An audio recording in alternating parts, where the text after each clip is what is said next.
Baby দেখো না বাইরে অনেক বৃষ্টি হচ্ছে আর তুষারও পড়তেছে অনেক। ঠিক আছে তুমি সাবধানে থেকো আর তোমার যেন ঠান্ডা না লাগে। হ্যাঁ হ্যাঁ বেবি তুমি কোনো চিন্তা করো না, আমি না একদম ঠিক আছি। আর শোনো না, আমার শীতের জামা কাপড়ও না শেষ হয়ে গেছে। আচ্ছা ঠিক আছে, আমি তোমাকে টাকা পাঠিয়ে দিচ্ছি, তুমি জামা কাপড় কিনে নিও। আচ্ছা বেবি ঠিক আছে, love you baby, bye. Baby কেন বলো কি রকম একটা বুদ্ধি খাটিয়েছি, তোমার স্বামীকে তো একদম বোকা বানিয়ে দিয়েছি, ও তো বুঝতেই পারবে না তুমি রয়েছো আমার বাড়িতে, তাই না? হ্যাঁ বেবি তুমি কোনো চিন্তা করবে না, এখন তো শুধু তুমি আর আমি, বুঝতে পারছো? তোমার স্বামী ভাবছে তুমি বিদেশে গেছো, বৃষ্টিতে ভিজতেছো, তুষার পড়তেছে, টাকা পাঠাচ্ছে, আমরা এখানেই বসে বসে তোমার স্বামীর টাকাগুলো খাবো। তুমি কি বলতেছো বেবি? ঠিক আছে বেবি, আসো। আরে বেবি শোনো না, আজকে আমরা অনেক মজা করবো, ঠিক আছে? অনেক কোথাও যাবো, তোমার স্বামী টাকা দেওয়া মাত্রই আমরা তার টাকা নিয়ে কিন্তু অনেক মজা করবো, ঠিক আছে? আচ্ছা ঠিক আছে, তুমি এত তাড়াহুড়া করতেছো কেন? ঠিক আছে। কি ব্যাপার নয়ন, এই সময় আবার কি আসলো?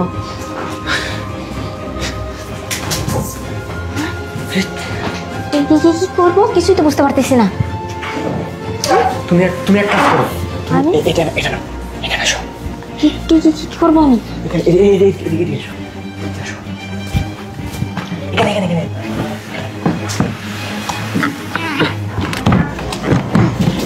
আচ্ছা আচ্ছা আচ্ছা ঠিক আছে।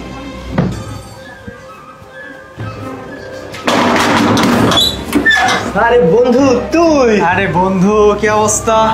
এই তো ভালো খবর। তুই এখানে হঠাৎ করে কি মনে করে আসলি? তোর বাসায় আসলাম বেড়াইতে, আবার তোর বাসায় কি আমাকে কি ব্যাপার, তোর রুম এমন কি অবস্থা এগুলো? না মানে আসলে বলছে কি, আমি এখানে বসে মানে বাড়িতে বসে একটু মজা করতেছিলাম, তুই হঠাৎ করে চলে আসলি কেন? আরে বন্ধু আমার বউ তো বরফের দেশে গেছে, ওখানে বরফ আর তুষার পড়ে না একদম ঠান্ডায় জমে ক্ষীর হয়ে যাচ্ছে, ও তো মনে হয় মরে যাবে। আর ও মরে গেলে না আমার লাইফটা একদম ক্লিয়ার, আমি চাই ও মরে যাক, আমি খুব আনন্দে জীবন যাপন করবো। আচ্ছা বলতো তো রান্নাঘরটা কোন দিকে? আজকে পার্টি দেবো। হ্যাঁ ওইদিকে। ওইদিকে?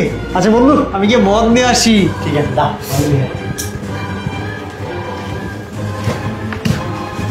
আরে বিজি কি ব্যাপার, তোমার স্বামী এটা কি বলতেছে?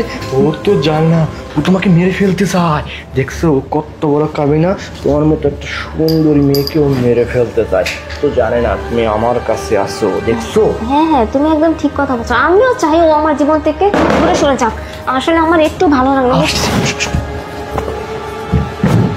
আরে বন্ধু কাছে লাগা জিন্দেগি, আজকে পার্টি হবে। শোন না, আমার বউটা যারা মরলে আমি যে বাঁচি। আরে দোস্ত তোর বোনা তোকে অনেক ভালোবাসে, তাহলে তুই ওকে মারতে চাস কেন? আরে বাদ রাখ তো ভালোবাসা, আমি তো ওকে ভালোবাসি না, আমি শুধু টাকা পয়সাকে ভালোবাসি। ও বাবার কোটি কোটি টাকার সম্পদ, ওকে যদি মারতে পারি না তাহলে ওই সম্পত্তির ভাগীদার আমি হব, বুঝতে পেরেছিস? আচ্ছা বাদ রাখ, মদ খা। কি বলতেছিস তুই? টাকা মানে?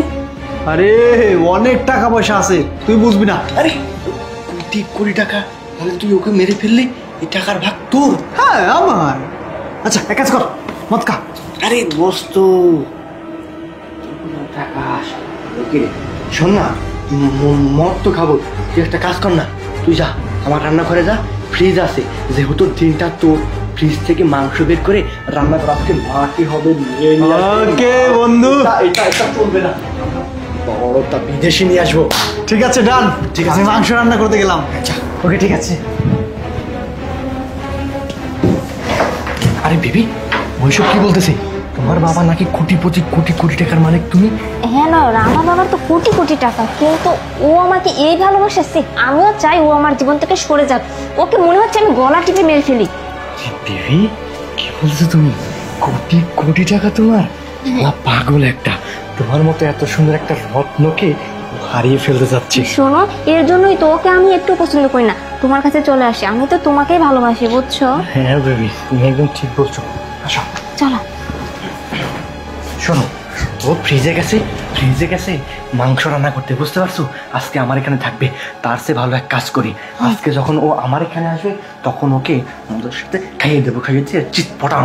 হ্যাঁ, তুমি একদম ঠিক কথা বলছো।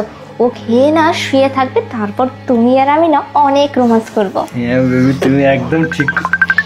আরে কি ফোন দিচ্ছে? তোমার স্বামী ফোন দিচ্ছে, এরকম করো, কিছু করো, কিছু করো। হ্যালো, আরে আরে ভিডিও ফোন দিচ্ছে। আরে হ্যাঁ, বলো। বলতেছি তো, এদিকে অনেক বৃষ্টি হচ্ছে, তুষার পড়তেছে, তুমি বুঝতে পারতেছো না? আমি তো শীতে একদম ঠান্ডা হয়ে যাচ্ছি, এত পরিমাণে শীত, ওরে বাবা কি বলবো। হ্যাঁ, আমি তো সবকিছুই দেখতে পাচ্ছি। তুমি অনেক বৃষ্টির মধ্যে আছো, তুষার পড়তেছে। আরে তুমি এখানে? আমি এখানে কেন, অবাক হয়ে গেলে? হ্যাঁ, তুমি না বললে তুমি হচ্ছে বৃষ্টির মধ্যে আছো, তোমার উপরে অনেক বরফ পড়তেছে, এই সেই বরফ? বন্ধু তুই তুই চুপ! তুই যে আমার বন্ধু এটা আমি ভাবতে পারতেছি না।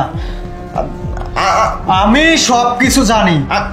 আমার কোনো তুমি দোষ কি নেই। জানো? শোনো, তুমি কি জানো? তুমি যে এখানে তোমার বন্ধুকে এতক্ষণ কত কথা বললে, আমার বাবার এত সয় সম্পত্তি, তুমি আমাকে মেরে ফেলতে চাও। আমাকে মেরে ফেললে তুমি টাকা পয়সা সবকিছু নিয়ে নিবে, সম্পত্তির মালিক হয়ে যাবে, তাই না রে? ইয়েস, এগুলা যদি না বলতাম না তাহলে আসল রূপটা তোমার আমি ধরতে পারতাম না। চুপ! আমি আরে কি বলতে চাচ্ছিস? হ্যাঁ, তুই আমার বন্ধু না? আরে বন্ধু হয়ে বন্ধুর বুকে এইভাবে ছুরি মারতেছিস, একটাবার ভেবে দেখিস নাই? আমি বলি, আমি কি বলি?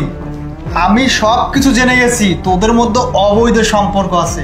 আর হ্যাঁ, আমি বন্ধুর কাছে ঠিকই বলেছি, তোকে মেরে তোর বাবার সয় সম্পত্তি আমি নিয়ে নিব।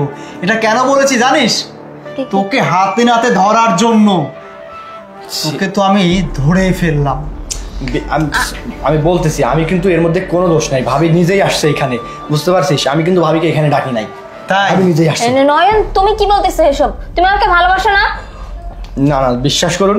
এই বাদরাক, অনেক নাটক হয়েছে, তোকে তোকে খবর করে দিব। আর তুই আজকে থেকে তোর বন্ধুত্ব সাথে নষ্ট আমার করিস। কোনো সম্পর্ক বন্ধুত্ব, নেই। বন্ধু। হেই, কিসের বন্ধু? হ্যাঁ, তোর সাথে কোনো সম্পর্ক নেই। আর তুই চল বাড়ি, চল চল।